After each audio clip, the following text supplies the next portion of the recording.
در قسمت پایینی قشر اسفنجی مانند ساقه مغز، سیستم لیمبیک و بیسل گنگلیا که برمیگردد به حیوانات بزرگ پستاندار، دیناسورها و اولین ذوحیاتین‌ها وجود دارد.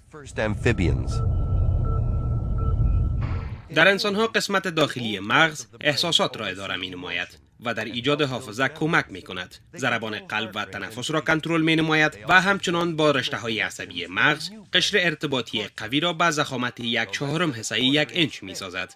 این قشر محل کلیدی فعالیت دماغی می‌باشد.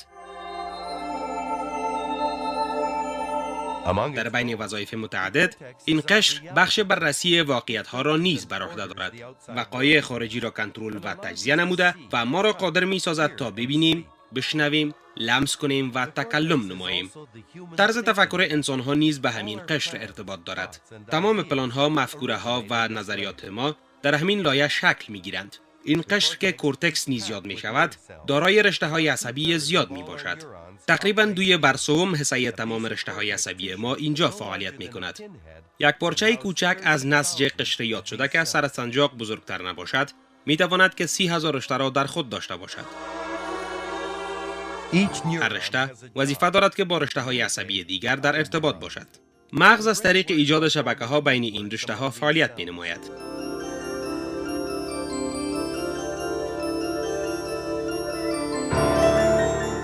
پل‌های جال مانند طولانی این شبکه‌ها انبوهی از رشته‌های عصبی گیج کننده و بزرگ را ایجاد می‌کنند. رشته‌های عصبی از خطوط ارتباطی یاد شده جهت مکالمه با یکدیگر از علامات برقی و کیمیاوی استفاده می‌کنند.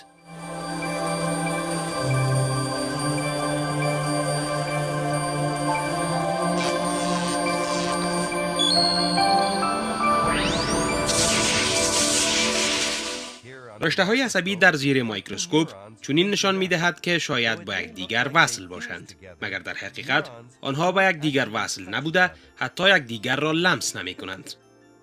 تجارب و مطالعه دقیق نشان دهنده خلایا ارتباطی یا سیناپسز هست که هر دو شاخه را از هم جدا می‌سازد. این محل است که پیام از یک رشته به رشته دیگر انتقال می‌یابد. پیام از این محل به شکل حباب‌های کوچک مملو از مولکول‌های کیمیاوی می‌گذرد.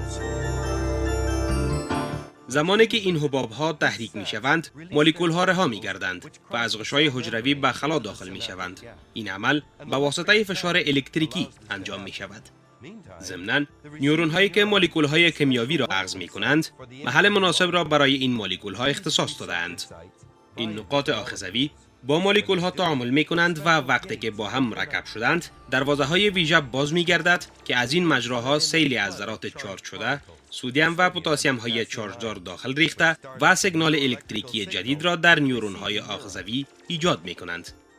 یک زنجیره ساده از وقایع، یک رشته برقی منتج شده از تغییرات کیمیاوی و باز هم منتج شده از یک رشته برقی دیگر، اساس تمام فعالیت‌های مغز را تشکیل می‌دهد که این راه حرف زدن رشته‌ها با یکدیگر است. این است ساختمان پیچیده و مغلق مغز. بیش از 100 بیلیون رشته‌های عصبی در مغز وجود دارند و هر رشته عصبی در دماغ مانند کارکن فعال در یک کارخانه تولیداتی بزرگ معلومات خویش را پروسس نموده و به 50,000 رشته عصبی دیگر ارسال و معلومات آنها را اخذ می‌دارد. 100 billion neurons times 50,000 connections. It's this complexity پیچیدگی رابطه 100 بیلیون رشته عصبی ضرب 50,000 رابطه سبب می شود تا در این مورد خیالی فکر کنیم.